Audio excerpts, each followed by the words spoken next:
আব্বা কি প্রশ্ন করে বসলো সেটা হলো যে পানি ছেড়ে দিলে কোন দিকে যাবে? আমি আমার ছোট ভাই তখন তো একেবারে ধর্মীয় ব্যাপার-স্যাপারে এত বেশি মানুষকে অন্ধ করে রেখেছিল।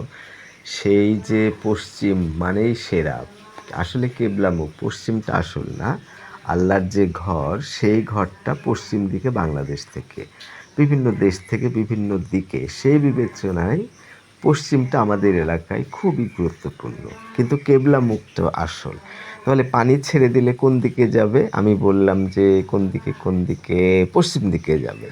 মানে এই যে উদ্ভট একটা উত্তর দিলাম ছোটবেলায়। ধর্মীয় যে একটা পাগলামি, পশ্চিম মানে যেকোনো সেরা জিনিস পশ্চিম। আসলে পানি আব্বা বলে দিল যে, "পানি এখন ছেড়ে দিলাম, এখন নিচের দিকে পড়ছে।"